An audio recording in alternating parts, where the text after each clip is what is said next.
Hola, ¿cómo están? El día de hoy vamos a llevar la segunda parte de nuestro tema cinemática mandibular a nivel de la articulación temporomandibular.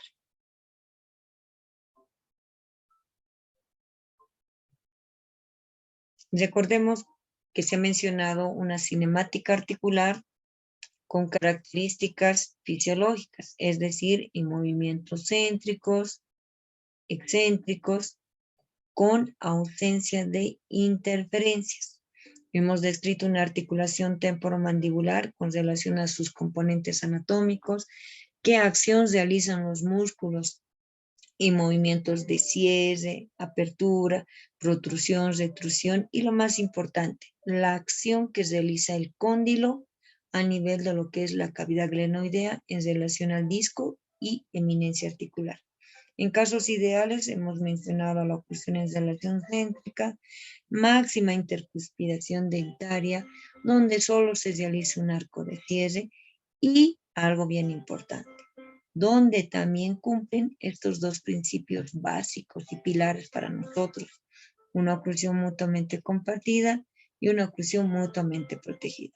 Principios que son aplicados donde yo realizo o valoro a un paciente o a cierto individuo para considerar que tenga o presente una oclusión orgánica, es decir, una oclusión ideal, donde una oclusión ideal u orgánica presentan tres condiciones, solo para recordarles: axialidad, estabilidad y no interferencias. Es decir, hemos mencionado todas las características en una cinemática articular fisiológica. Ahora vamos a mencionar o describir una cinemática articular ante la presencia de interferencias. Nos referimos a interferencias a nivel dentario, como vemos en estas imágenes. Vemos un arco donde existe ausencia de piezas inferiores, es un paciente dentilo unilateral, donde su antagonista ha entrado en una acción de erupción pasiva pero patológica, es decir, una extrusión de pieza dentaria. Probablemente en movimientos laterales esta pieza extruida no interfiera, pero sí puede interferir en una acción de protrusión. También vemos en esta otra imagen una ausencia de piezas dentarias tanto en el superior como en el inferior. Probablemente sea por extracciones prematuras o por exodoncias o extracciones a causa de alguna patología. Y el último recurso ha sido una exodoncia. Y las piezas antagonistas tienen que seguir su curso, es decir, van a seguir erupcionando, pero una erupción pasiva patológica donde se consideran clínicamente extruidas. También se nota que va a interferir en un movimiento protrusivo porque sabemos que para una acción de protrusión se parte de oclusión y probablemente también interfieran en un movimiento de cierre, es decir, en un arco de cierre. Tomemos en cuenta que son características a nivel dentario donde nos están dando a simple vista interferencias, puntos de contactos prematuros donde nosotros vamos a realizar o donde nosotros vamos a poder ejecutar movimientos ya en céntrica o en excéntrica. Pero ¿qué nos menciona nuestro texto? Nos dice que en un gran porcentaje, ellos mencionan un 96% aproximadamente de la población, presenta diferentes tipos de interferencias a nivel dentario y donde nosotros podríamos pensar que si hay un 96% de nuestra población que presenta interferencias, entonces este 96% tendría que presentar patologías a nivel de nuestra estructura anatómica de estudio, que viene a ser la articulación temporomandibular. Pero ¿qué también nos dice el texto? Que no por el hecho de presentar estas interferencias dentarias, automáticamente se van a desarrollar patologías a nivel de la articulación temporomandibular. Complicado esto. Y lo que nos lleva a pensar este párrafo, que en muchos casos los mecanismos protectores que logran compatibilizar la presencia de estas discrepancias, es decir, de estas interferencias, manteniendo la fisiología del sistema bajo lo que se ha dado en llamar mecanismo de adaptación. ¿Cómo? Complicado. Me hace entender este pequeño párrafo que nuestro sistema estomatognático tiene un as bajo la manga, a la cual le denominamos mecanismo de adaptación. Este mecanismo de adaptación es un mecanismo que se activa ante la presencia de estas interferencias dentarias. ¿Con qué finalidad? De eludir, compatibilizar estas alteraciones para seguir manteniendo la fisiología de nuestro sistema. ¿Qué tan sabio había sido nuestro sistema? Obviamente que este mecanismo de adaptación que les estoy mencionando no es nada más que la activación de nuestro sistema neuromuscular a través de una estructura anatómica que les voy a mencionar más adelante. Entonces, ¿qué es un mecanismo de adaptación? Adaptación no es nada más que adaptarse, acomodarse, ajustarse ante cualquier situación, en este caso, las piezas dentarias que estamos mencionando. Y para nosotros, a nivel de lo que es el área de salud, adaptación no implica un seguro de salud de vida o de por vida, sino es una adaptación de manera momentánea. Entonces, ¿qué es un mecanismo de adaptación? No es nada más que un equilibrio de nuestro sistema estomatognático, que está conformado por un mecanismo de defensa del organismo y los factores patogénicos. ¿Cuál es el mecanismo de defensa del organismo? El sistema neuromuscular. ¿Cuáles son los factores patogénicos? Esas interferencias, esas estructuras anatómicas que están generando contactos prematuros a nivel de lo que es dientes. Pero este equilibrio podría romperse en cualquier momento ante factores desencadenantes que determinen que el sistema de un estado de salud favorable pase a uno que es considerado patológico. Es decir, este mecanismo de adaptación que nos ofrece nuestro sistema estomatognático ante la presencia de interferencias para seguir trabajando de manera fisiológica no es de por vida. Por diferentes factores que puede presentar el paciente, esta se puede fracturar.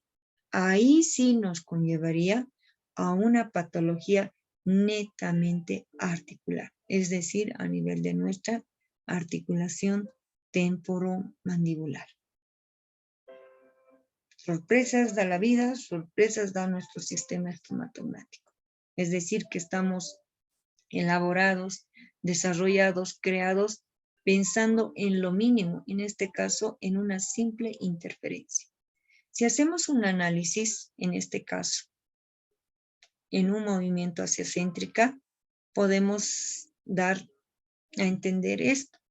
Y habíamos recordado, o recordemos, que para hacer un análisis en movimiento hacia céntrica, siempre iniciábamos en una posición de reposo. ¿Y qué era una posición de reposo? Era donde tu articulación temporomandibular, la vamos a dibujar por acá,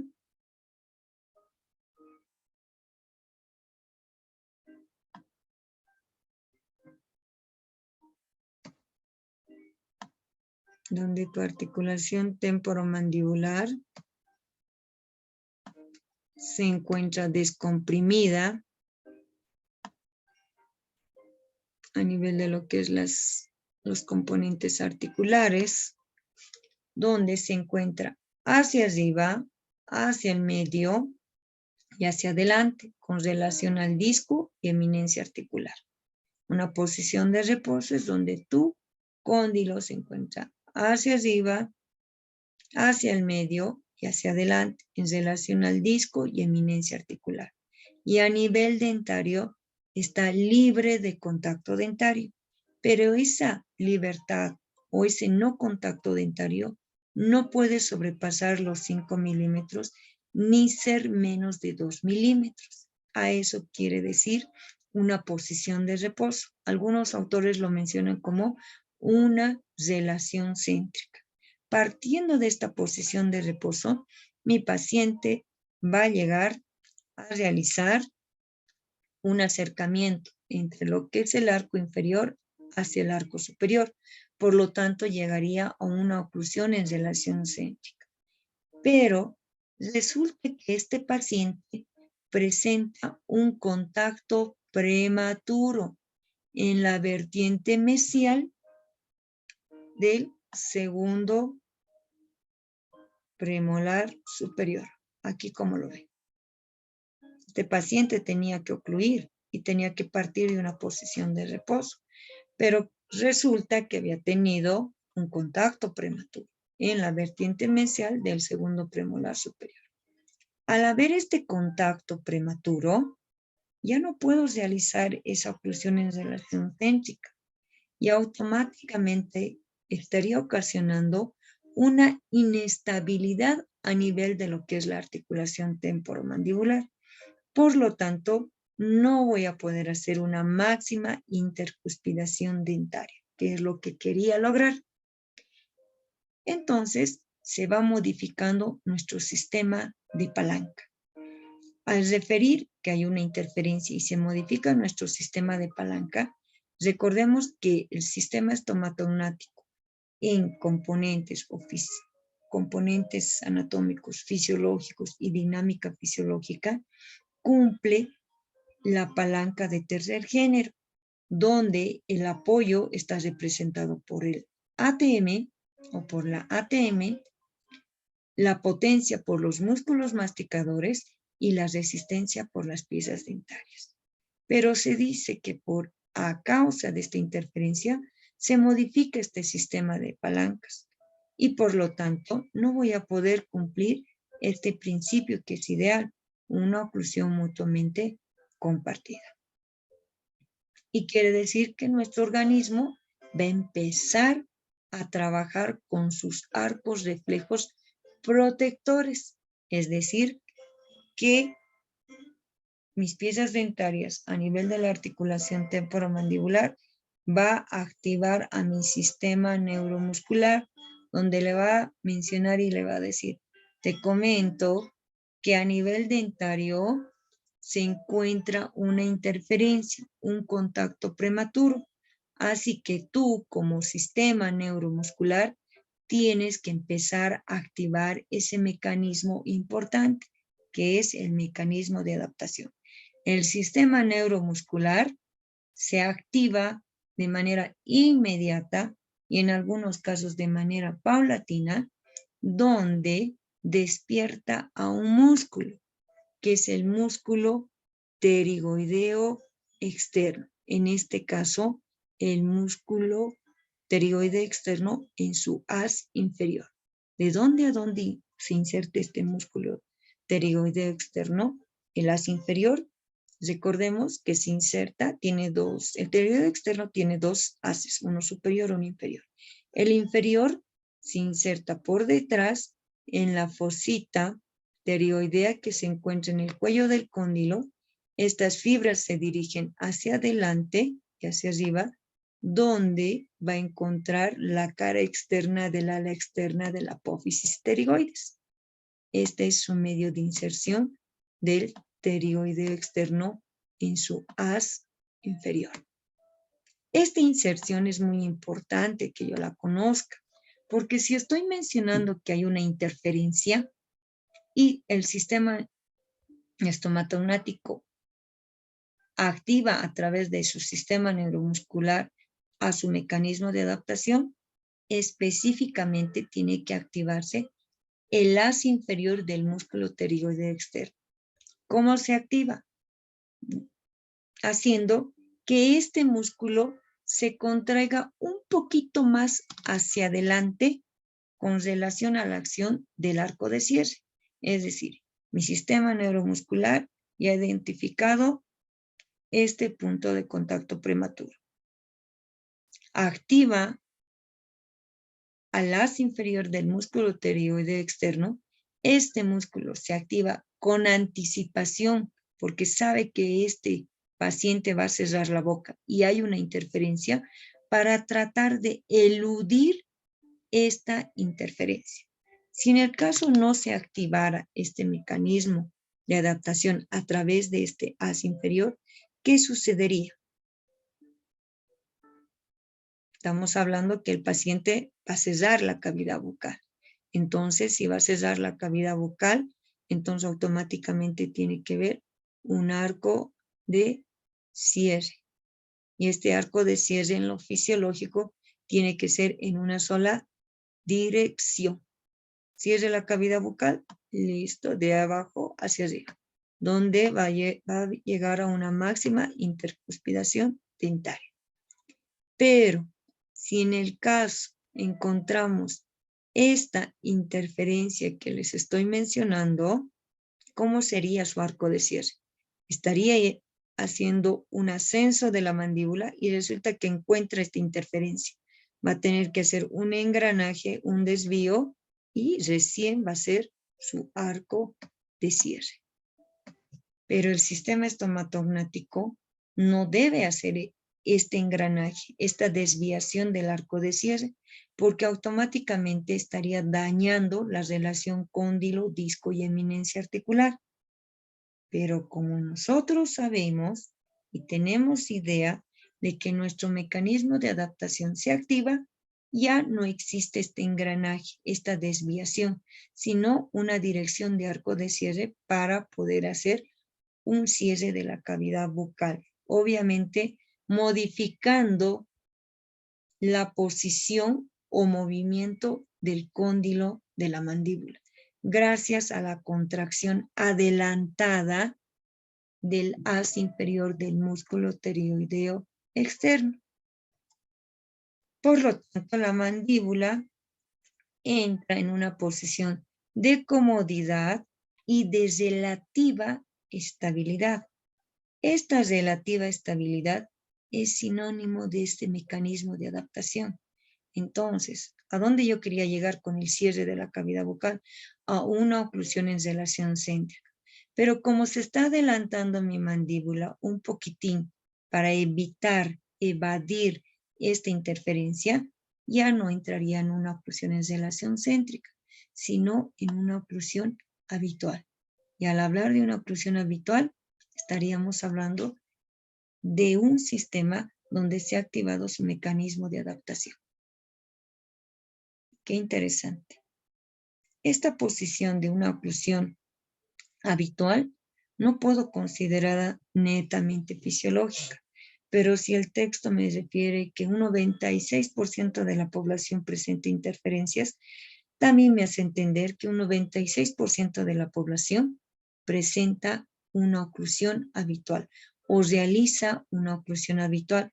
¿Por qué? Porque quiere evadir estas interferencias, no solo en esta pieza dentaria, por ahí es en otras piezas dentarias.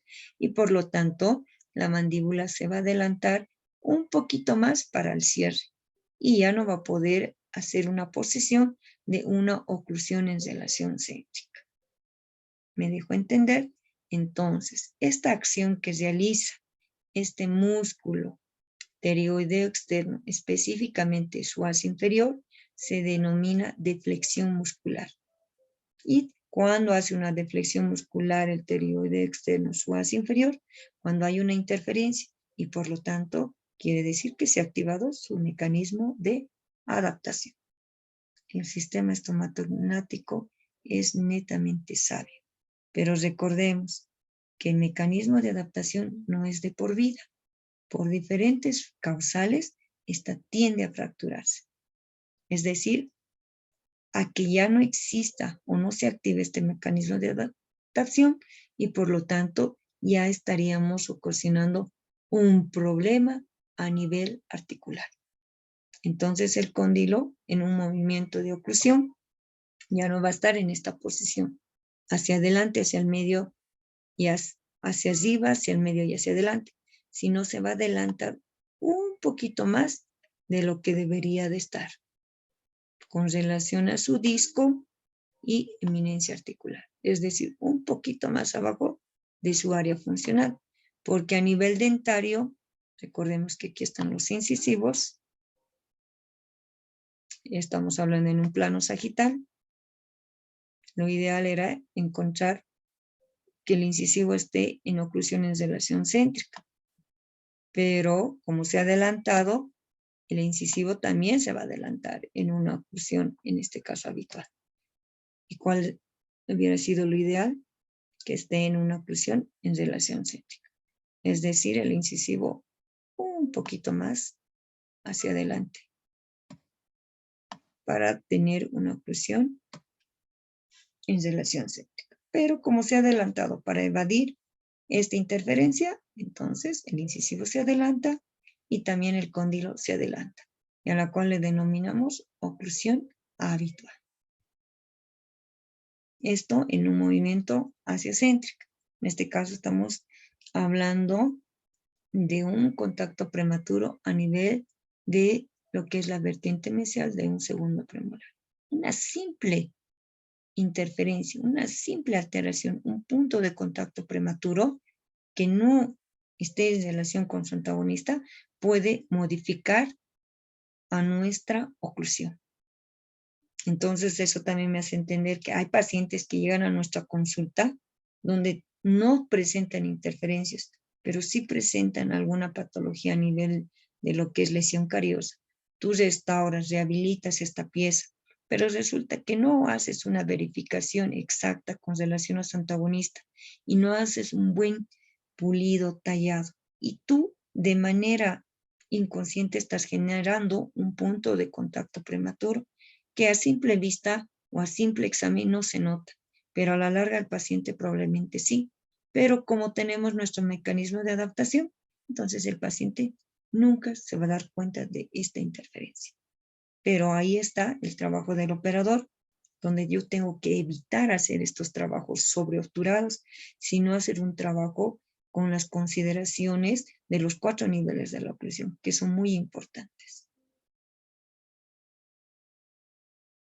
Por lo tanto, podemos deducir que lo más importante a nivel de la articulación temporomandibular es que el movimiento de rotación que debería de haber hecho el cóndilo para hacer el cierre oclusal se va a transformar en traslación, gracias a que el cóndilo disco va a entrar a una posición mesial a lo que viene a ser una oclusión en relación céntrica original del paciente.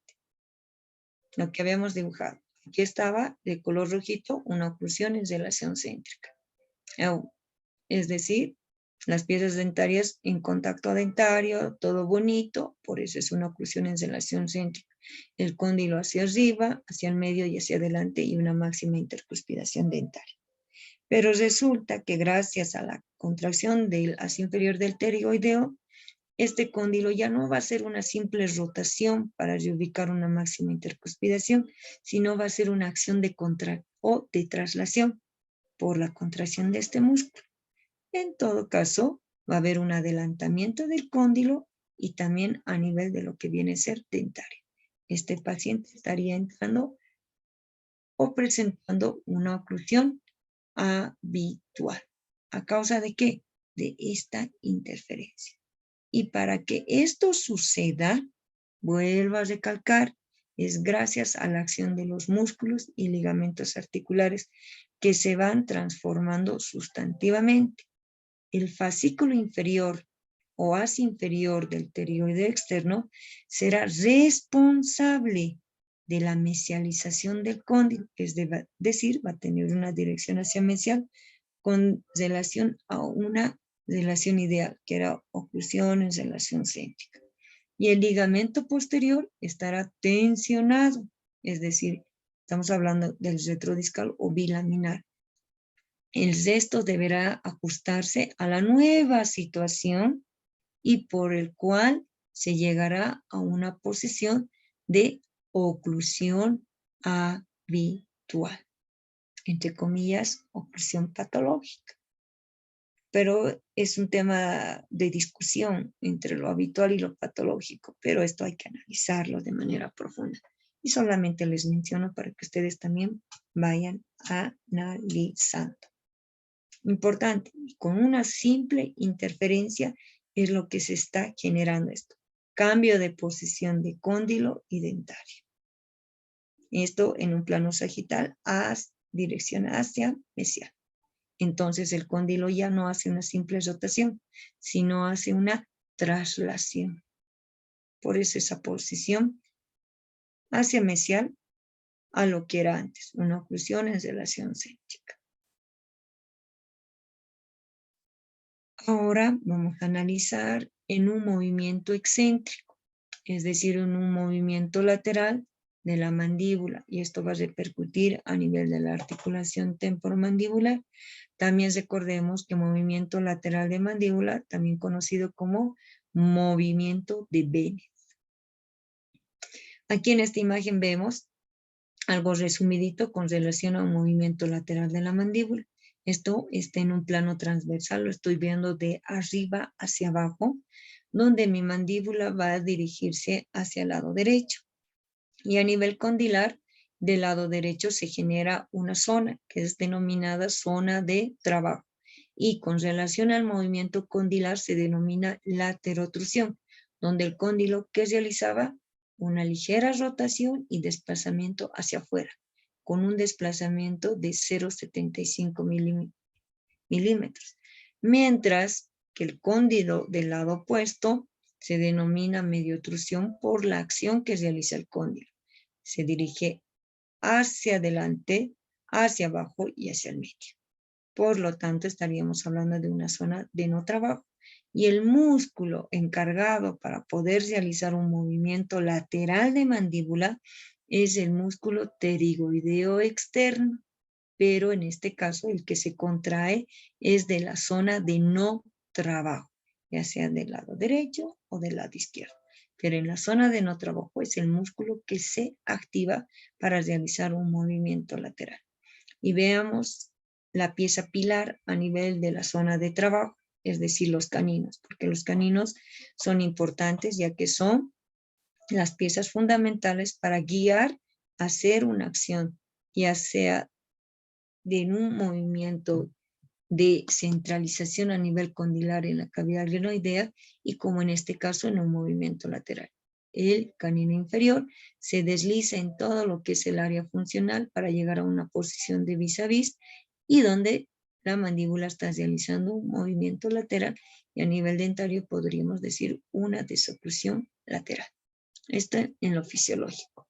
Y también la suma de la acción de estos cóndilos en un movimiento lateral de laterotrusión, mediotrusión, se denomina trastrusión.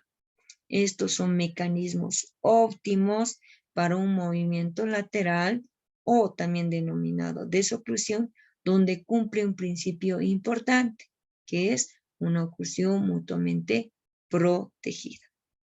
Pero si estamos hablando con interferencias, recordemos que estamos dando ejemplos, como en este caso, un paciente con presencia de una interferencia en el lado de trabajo con una prolongación de la cúspide de corte del molar superior. Es decir, este pacientito presenta una interferencia, un contacto prematuro en la cúspide de corte de un molar superior. En este caso, va a haber una interferencia, pero quiero analizarlo en un movimiento excéntrico, es decir, en un movimiento lateral. ¿Qué acción va a suceder a nivel de lo que es la articulación temporomandibular? Recordemos que la articulación temporomandibular en un movimiento lateral, en este caso el cóndilo, está haciendo un movimiento donde la mandíbula va a realizar una dirección hacia el lado Es como mi paciente estuviera de frente hacia el lado izquierdo. Aquí está, lo que ven de color blanquecino es la representación de un cóndilo fisiológico, donde quiero llevar, estoy partiendo de una oclusión en relación céntrica. Y aquí en el lado contrario, mi cóndilo de no trabajo, donde ha hecho 3 acciones. Se ha dirigido hacia adelante, hacia abajo y hacia el medio. Pero la parte del cóndilo que está de color plomizo es la dirección que realiza ante una interferencia. ¿Qué habíamos dicho? Laterotrusión, mediotrusión. El cóndilo de laterotrusión es el cóndilo a la dirección donde se está dirigiendo la mandíbula. En este caso está haciendo un movimiento lateral hacia el lado izquierdo. Y habíamos dicho que presenta una interferencia en el lado izquierdo, en este caso en la zona de trabajo o también denominado cóndilo de laterotrusión. En esta área de trabajo existe un punto de contacto en el primer molar permanente a nivel de su cúspide de corte. Si mi mandíbula va a realizar un movimiento lateral, obviamente que no debería de haber interferencias. Y en el lado de trabajo, recordemos, en una parte o característica fisiológica, el cóndilo solo debe hacer una ligera rotación y trasladarse hacia afuera. Y el cóndilo de no trabajo debía dirigirse hacia adelante, hacia abajo y hacia el medio. Eso es lo ideal, gracias a la contracción del músculo del lado de no trabajo, en este caso de los pterigoideos, ¿verdad? Pero si hay esta interferencia, ¿qué va a pasar en el lado de trabajo? Va a cambiar su posición, donde va a ser un obstáculo este contacto prematuro y el cóndilo va a realizar un adelantamiento. En este caso estamos hablando del lado de trabajo. En el lado de trabajo está la interferencia. El cóndilo del lado de trabajo, que solo hacía rotación y se desplazaba hacia afuera, ahora va a tener que adelantarse. Adelantamiento del cóndilo de trabajo por la contracción del músculo pterigoideo externo. ¿Qué músculo se activaba? Realizaba su contracción para hacer un movimiento lateral, solo el músculo del lado de no trabajo, el A superior y el A inferior.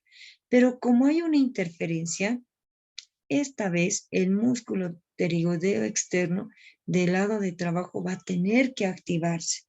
¿Por qué? Porque tiene que adelantarse para poder realizar, evitar, eludir o tratar de no chocarse con este punto de interferencia.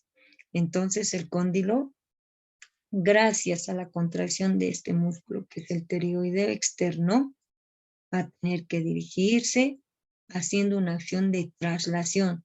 Se va a dirigir con una acción de traslación, es decir, hacia adelante. Después se va a dirigir hacia el lado y recién va a hacer su rotación.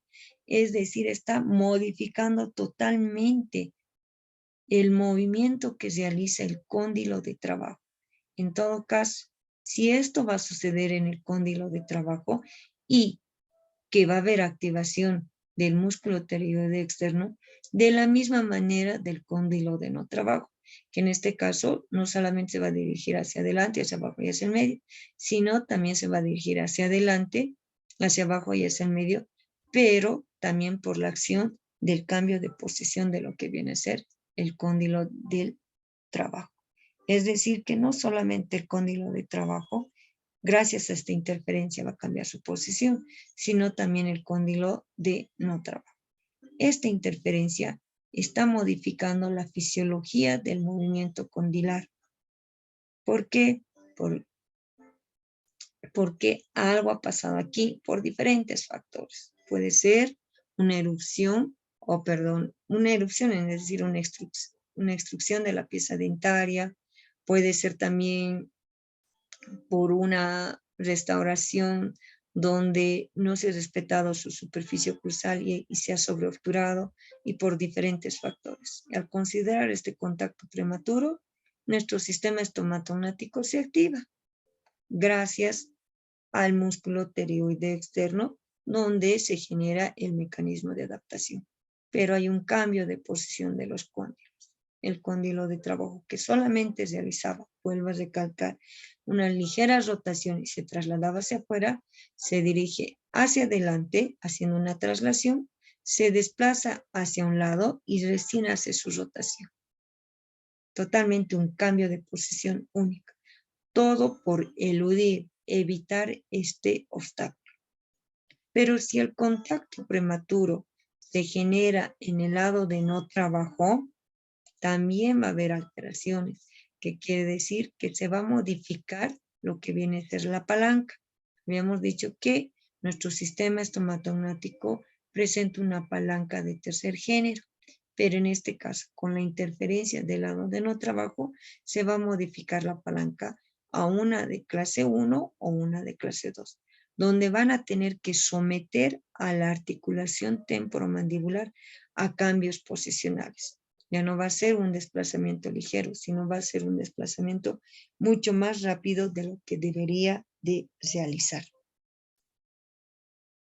Y por lo tanto va a provocar tracciones y distensiones a nivel de lo que es la cápsula articular. Les rescato esta imagen del profesor Eduardo, donde nos da a entender las características de la palanca de tercer género de nuestro sistema estomatognático.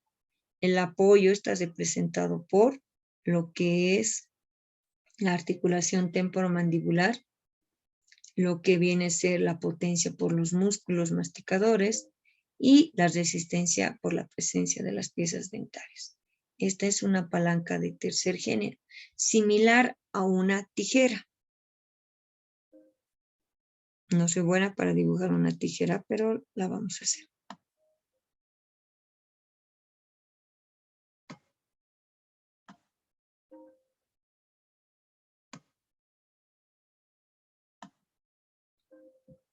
Una tijera medio chuequita.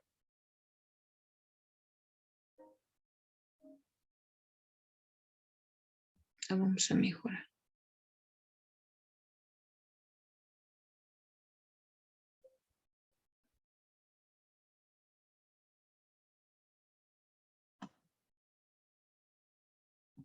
Ahí está algo mejor. Una tijerita, donde el apoyo está representado por la articulación temporomandibular, la potencia por los músculos masticadores y la resistencia por las piezas dentarias. Esta es una palanca de tercer género, donde cada estructura anatómica tiene una funcionalidad. Y si vemos aquí en un plano transversal de arriba hacia abajo, el punto de apoyo, la potencia y la resistencia. Pero si se ha modificado esta palanca a causa de lo que es la presencia de una interferencia, de un contacto prematuro, estaríamos hablando de una palanca de tipo 1 o de tipo 2, donde nuestro apoyo ya no va a realizar o ya no va a ser a nivel de lo que es mi articulación temporomandibular, sino mi apoyo va a estar representado por las piezas dentarias. Los músculos van a seguir siendo nuestra potencia, pero la resistencia va a estar a nivel de lo que es la articulación temporomandibular. Recordemos que la articulación temporomandibular no está preparada a soportar fuerzas, sino actúa como un fulcrum, un punto de apoyo.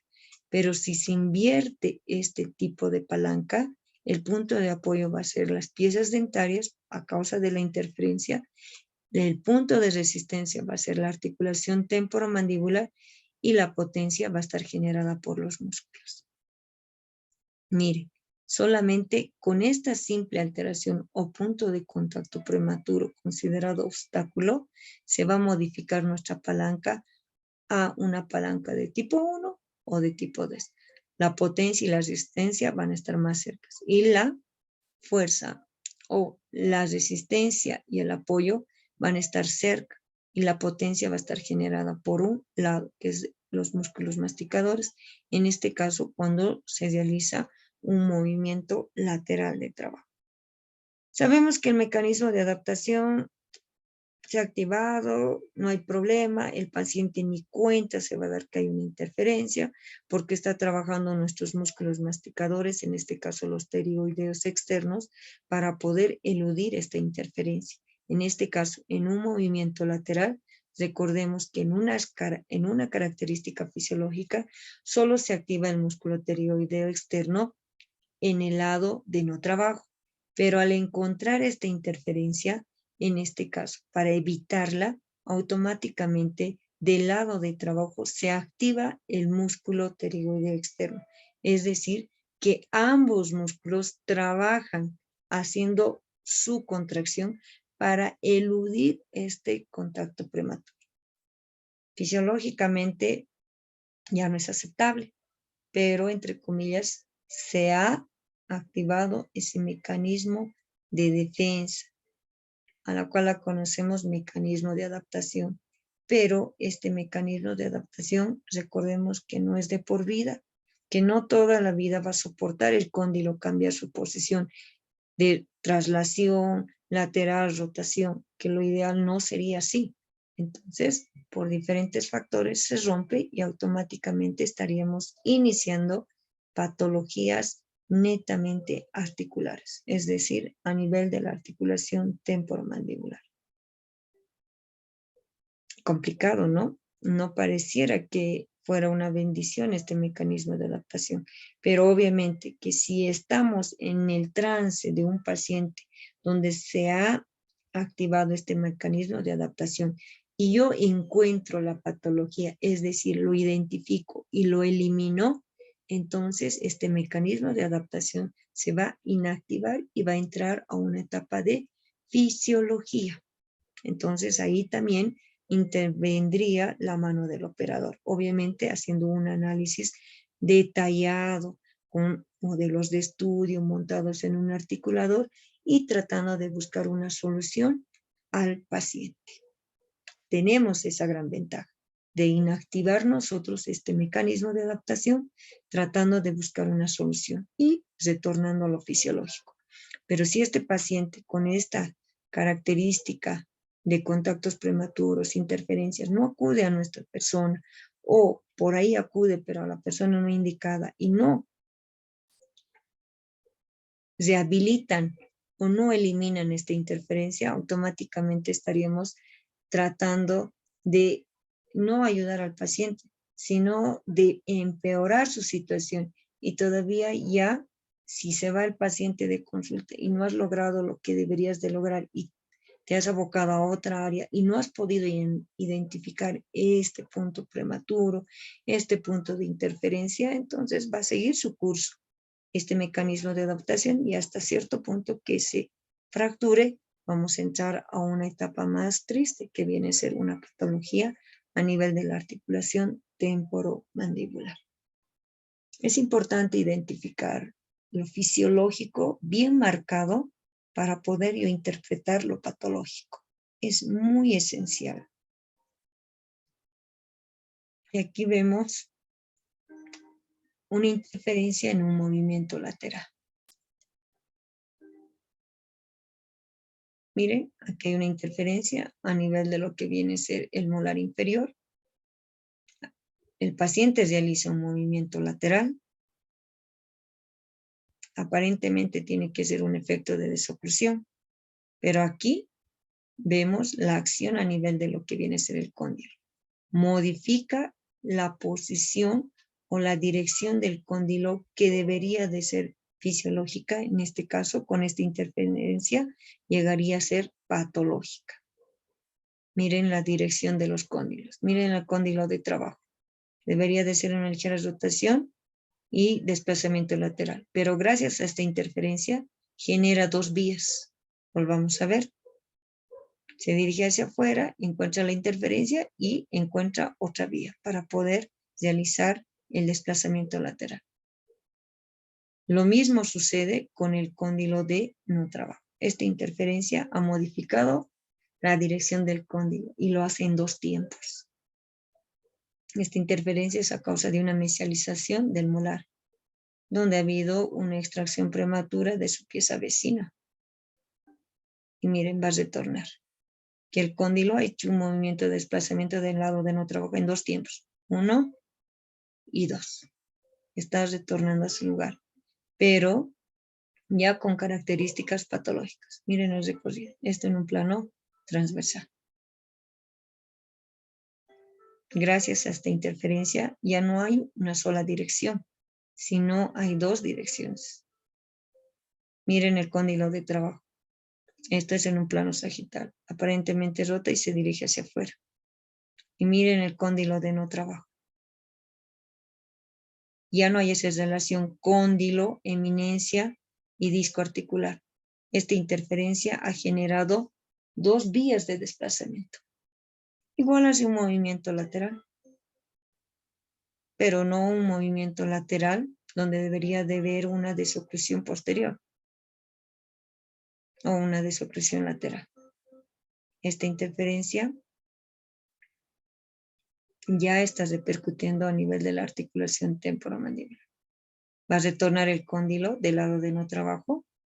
Miren, retrae y se va directamente haciendo presión al disco. Y este complejo ya no camina conjunto, sino cada uno por su lado. Y el cóndilo al retroceder y volver a su lugar va haciendo presión a lo que viene a ser el disco. Entonces ya estaríamos hablando de una patología a nivel de la articulación temporomandibular. Movimiento excéntrico. También un movimiento excéntrico es considerado un movimiento protrusivo. ¿Qué es lo ideal? Que el cóndilo en un movimiento protrusivo se dirija hacia adelante y hacia abajo, donde las piezas dentarias, partiendo de una oclusión en relación céntrica o máxima intercuspidación, se dirija hacia adelante y a nivel de los incisivos se desplace el borde incisal o el área funcional del incisivo inferior en todo lo que es el área funcional de su antagonista. Se desplaza en dirección hacia adelante y llega a un contacto de vis a vis. Esta es una acción de protrusión de características fisiológicas y donde hay una desoclusión posterior, a la cual le hemos denominado espacio de Christensen, ¿verdad? O fenómeno de Christensen. Pero si estamos realizando un movimiento protrusivo y resulta que también existe una interferencia a nivel de su primer molar, en este caso del lado derecho, donde hay un aumento de lo que es la cúspide de corte, en un movimiento protrusivo va a interferir, por lógica, porque sabemos que parte de una máxima intercuspidación en el arco inferior, se desliza las cúspides del arco inferior a través de lo que es las fisuras para poder hacer el desplazamiento protrusivo y llegar a un contacto de vis a vis. Pero si hay esta interferencia en la región posterior, automáticamente el sistema estomatognático va a tratar de evitar mediante contracciones alternas de una y de otra, en este caso del músculo pterigoideo externo. Para hacer una acción de protección, recordemos que el papel fundamental lo lleva el músculo pterigoideo externo, tanto el superior como el inferior. Al contraerse, automáticamente la mandíbula está en dirección hacia adelante. Pero gracias a esta interferencia van a tener que trabajar de manera simultánea. Es decir, que vamos a tener que activar al músculo pterigoideo externo, pero el haz inferior de manera anticipada para tratar de eludir esta interferencia y hacer una acción de protrusión. Es decir, estaríamos activando nuestro mecanismo de adaptación gracias a este famoso músculo pterigoideo externo. Esto en relación siempre a donde inicia y termina su inserción muscular.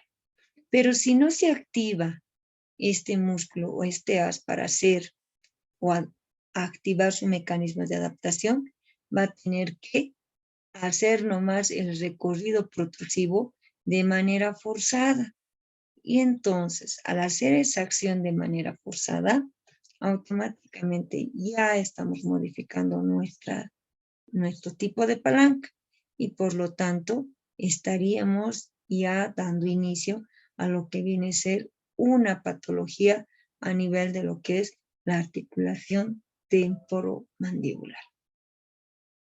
Así de facilito. Una interferencia dentaria, un punto de contacto prematuro por diferentes causales, llega a repercutir a una patología a nivel de la articulación temporomandibular. Pero como ya tenemos conocimiento, nuestro sistema estomatognático tiene un as bajo la manga y es un mecanismo de adaptación, entonces vamos a seguir tratando de fingir una fisiología a nivel de lo que es articulación temporomandibular y dentaria. Pero si nosotros llegamos a tiempo para identificar esta situación, este obstáculo, este contacto prematuro, nosotros podemos facilitar al paciente para llegar a casos más extremos, que viene a ser una patología netamente articular. Recordemos que si yo veo una malposición dentaria o una alteración de algún componente de los 4 niveles de la oclusión, netamente a veces yo pienso directamente a lo que es una patología a nivel de la oh no, pobrecito, ya está con una disfunción. Pero yo tengo que tomar en cuenta que antes de poder determinar que está mi paciente con una patología a nivel articular, tengo que pensar en este beneficio, que es el mecanismo de adaptación.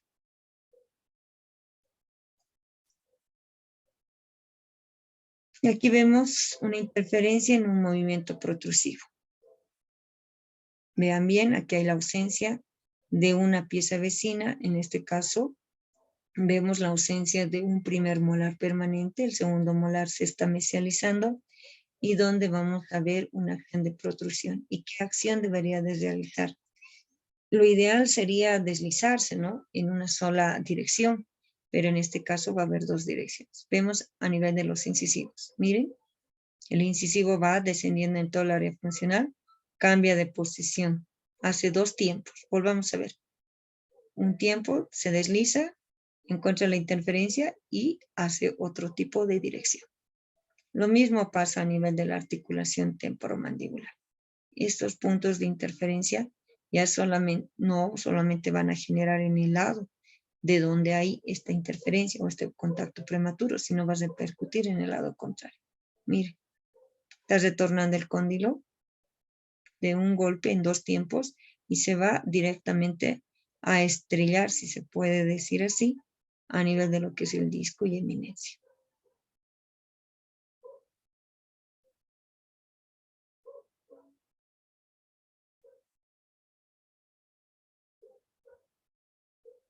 Volvamos a ver acá. Va a retornar. Miren los incisivos. Primer tiempo, segundo tiempo. Por la interferencia que existe, cuando debería de ser en una sola dirección. Este es en un movimiento protrusivo ante la presencia de interferencias. Y estas interferencias solamente son leves. Hay otras interferencias donde ya se ven a simple vista cuando nosotros hacemos el examen del paciente. Verificamos ya de frente a nivel clínico y le pedimos apertura, cierre, protrusión, retrusión, lateralidades y a simple vista se ve desviaciones en el movimiento de hacer su cinemática. Entonces ahí es donde ya automáticamente ha dejado atrás un mecanismo de adaptación y sí está cursando una patología a nivel de lo que es la articulación temporomandibular. Vuelvo a recalcar, para que yo pueda interpretar alguna patología, no siempre puede ser a nivel oclusal, sino con otro tipo de asignaturas, caries y otras, siempre es importante tener una base con relación a lo fisiológico para poder yo interpretar, identificar lo patológico. Y para concluir, Es importante rescatar estos tres conceptos. Por lo tanto, las interferencias que se han generado, estamos hablando a nivel dentario, podrán ser salvadas mediante los mecanismos protectores que el sistema neuromuscular pone al servicio del organismo, es decir, al servicio del sistema estomatognático, y que se basan en la modificación de los recorridos que corresponde a cada movimiento. Está preparado nuestro sistema neuromuscular, ya sean interferencias para una acción de protrusión o lateralidades o bien para un cierre. Estas modificaciones se conocen como deflexiones o movimientos deflectivos y son la base de los mecanismos de adaptación de nuestro sistema. ¿Y quiénes hacen estos movimientos deflectivos? El músculo pterigoideo externo. Recordemos eso. Es necesario aclarar que esta adaptación o este mecanismo de adaptación es inestable, no me garantiza la salud de mi sistema y no tiene asegurada su permanencia, ya que factores externos ajenos al sistema podrán romper su equilibrio y determinar el pasaje a un cuadro relacionado con la patología. Qué importante estos tres conceptos. Nos da el sistema neuromuscular un mecanismo protector en base al sistema neuromuscular.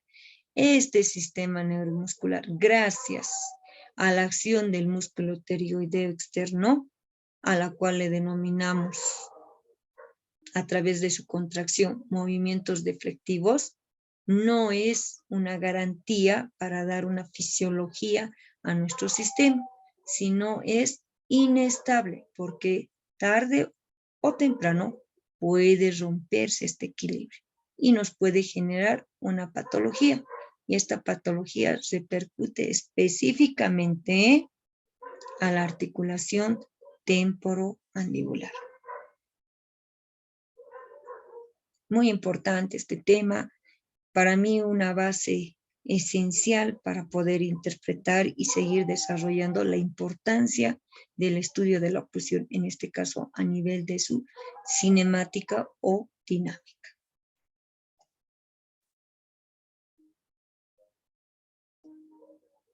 Bueno, muchísimas gracias. Hasta otra oportunidad.